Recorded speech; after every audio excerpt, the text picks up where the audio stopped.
Greetings to you all in the most precious name of our soon coming Lord and Savior Jesus Christ.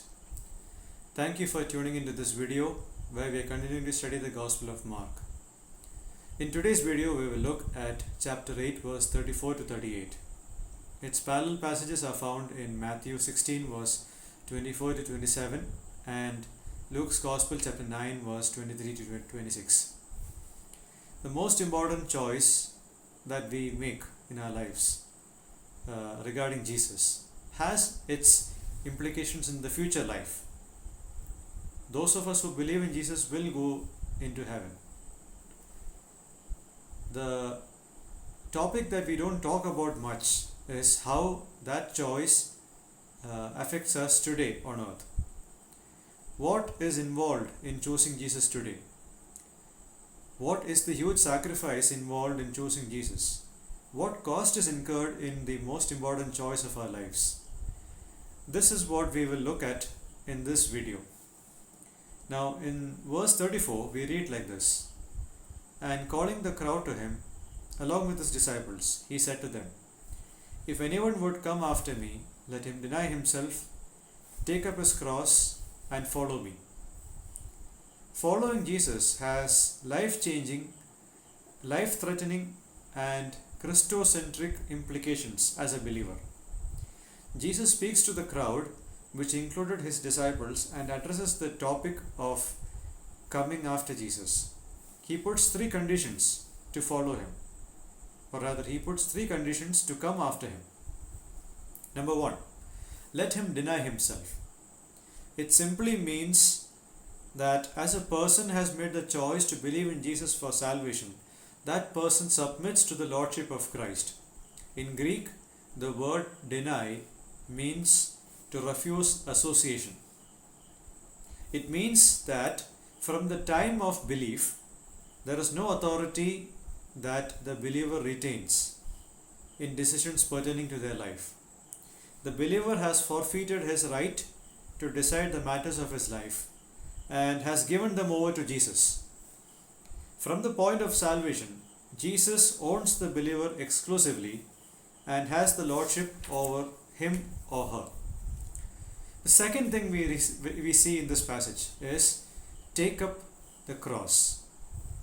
In the first century context, to take up the cross meant two things. One, death is sure an imminent step for those who carried the cross. Second, there was no turning back once a person was sentenced to be crucified. So these are the two things we need to keep in mind. The death is sure for those who are carrying the cross, and there is no turning back once the sentence is passed to be crucified. So what does this mean in context of what Jesus said? Anyone who made a choice to go after Jesus would have to do so with a readiness to go all the way till his death. Following Jesus until death. This is the idea here. Also ingrained into this is the fact that there is no turning back once they have made the choice to go after Jesus.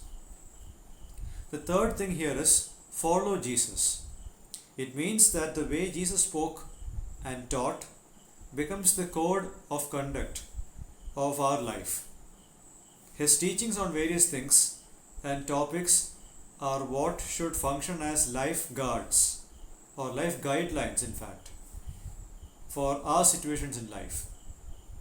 So these are life-threatening, seriously life-changing, and more importantly, this is the call centered on Christ. All decisions have been centered around him. He gets to decide the choices of our life. He demands obedience until death. He demands that we don't turn back. He demands that we follow his teachings exclusively. He demands that we forfeit our right to decide things in our life. He demands that we submit to his lordship. Anyone who listens to these high levels of demands might think, is following Jesus worthwhile? What if in the process of following Jesus we lose our life? I can be my own king. I can safeguard my life. I will be safe. So why should I follow Jesus? Now, if someone of you has this thought, Jesus makes the following statement in verse 35: "For whoever would save his life will lose it, but whoever loses his life for my sake and the gospel's sake will save it." Jesus says that in following him, we forfeit our life and the decision making of our life, and we hand it over to Jesus until our death. One may end up losing or giving up his life as he follows Jesus. If someone thinks that by trying to reject Jesus, he can safeguard his life, he will lose it. By saying no to Jesus, they don't save their life, they lose it. When someone does not yield to the lordship of his life to Jesus, if someone does not yield the lordship of his life to Jesus, for the fear of losing everything, he will end up losing what he tried to secure. On the contrary, as a person chooses to follow Jesus, he gives up the lordship of his life to Jesus because he puts his prime love on Christ. He is willing to lose his life for Christ and for the sake of the gospel. He may die, but he is willing to lose his life and he will find it. What he decided to forego is secure.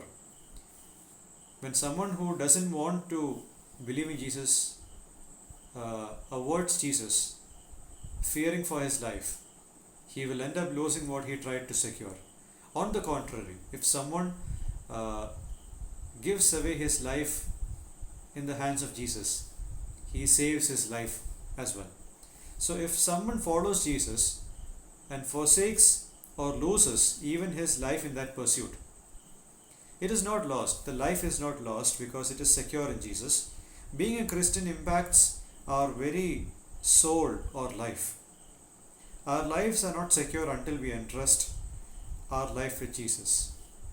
I'm saying this again and again to just get this whole thing inbuilt into our minds. Why is Jesus putting a great emphasis on the topic of one's life when it comes to following Jesus? Why is it happening that way? This is where we're going to look at verse 36 and 37. For what does it profit for a man to gain the whole world and forfeit his soul? For what can a man give in return for his soul? He highlights the importance of the value of one's soul for a human. For a person faced with the choice of following Jesus, the requirements are denying oneself, taking the cross, and following Jesus. In this process, we ought to value Jesus over everything else in the world, even our own life. As we choose Jesus, our life is secure in Him. This is a warning to those who are considering to reject Jesus. He says that the greatest gain that a man can have from gaining the whole world is insignificant when he loses his soul. As far as I am concerned, the whole world and whatever I can gain from it can never be as valuable as the soul that I have within me. That is the value of the soul that I have. This is the most valuable thing that we have in our hands. Money is not the most valuable thing. Our family is not the most valuable thing. Our property or wealth is not the most valuable thing. Because those things can be regained once they are lost. Money can come back. Friends can come back. Family can come back. But once our soul leaves our body, when we die, it goes away to where it will belong. And if we don't belong to Jesus, our souls go to hell. And there is no way we can spend anything to get our souls back into our body. Our soul is the most valuable treasure that we have. In short, Jesus puts the requirement of following Him. In following Jesus, there is an inevitable issue of our soul and eternity. Jesus warns us against loving our souls more than God, to the extent that we try to preserve our souls by rejecting God. Jesus maintains that those who try to preserve it eventually will lose it. Jesus challenges his audience to value one's own soul. Is it worthwhile holding on to anything else and trying to save your soul? Is it worthwhile to reject Jesus and hold on to your soul as though you have control over it? We cannot exchange anything for our soul. It is that valuable. So why take the risk of endangering your soul by not committing yourself to a relationship with Jesus? The road is hard, but if we don't opt for this road with Jesus, we may end up losing the most valuable possession that we tried to preserve. So, what is the eternal implication of such a choice of following or not following Jesus? We have figured out what happens to a person when he has not entrusted his soul to Jesus. He ends up losing what he tried to preserve. Some will try to reject Jesus because they find it shameful to follow Jesus. There is one more fact that we need to be clear about. Let's look at verse 38. For whoever is ashamed of me and of my words in this adulterous generation and sinful generation, of him will the Son of Man also be ashamed when he comes in the glory of his Father with the holy angels.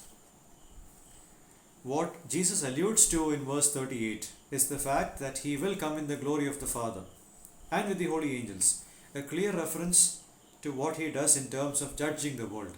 As a judge, he will be ashamed of those who are ashamed of him and his words in this adulterous and sinful generation. Many people during the time of Jesus wanted to believe in Jesus, but then they were afraid of man more than being afraid of God. They were in fear of man more than in the fear of God.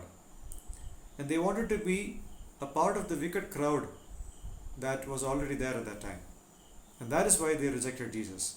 That is, people will be ashamed of Jesus in this adulterous and sinful generation. Jesus will be ashamed of these people in the presence of the Father, who is holy, and the holy angels. So let me bring out to you a few lessons and applications from this passage. Number 1. Consider the cost of discipleship that one has as he begins a life of faith with God through Jesus. We don't come to God on our terms. Rather, we come to God on His terms. Denying oneself, removing the lordship from our life, from our hands, taking up the cross, following Jesus all the way, even until death. There is no turning back once that choice is made. Following Jesus' teachings are the code of conduct for our life. Anything less than this is not Christian life that the Bible talks about. The second thing we learn here is Jesus has given us enough reasons as to why one must give in to these high demands. These demands are high, so why should I submit myself to that? Jesus gave some answers to it. Number 1, if someone thinks that his life is going to be secure without Christ, he will end up losing what he tried to preserve. On the contrary, if a person forgoes his life for Jesus and the gospel, he ends up preserving it. The preservation of our souls is what he guarantees. The second thing, our souls are valuable to us than the most valuable objects or persons that this world can give us. To lose our souls is the futile thing to happen, as it does not end in any helpful situation for us. Our souls are too valuable in order to think about rejecting Christ from following Him. We don't get that back. The third thing in this list is this: to those who cherish their wickedness and leave Christ to identify with the sins of the world. Jesus will judge them in the final judgment in the presence of the holy beings and the Holy Father. Our eternity is in jeopardy because we fail to acknowledge the Lordship of Christ. He is the judge. Therefore, to avoid eternal damnation, we must acknowledge the Lordship of Christ here and we must acknowledge that He is our God, that He is our King, and leave our allegiance with sin. This is what this passage teaches us today.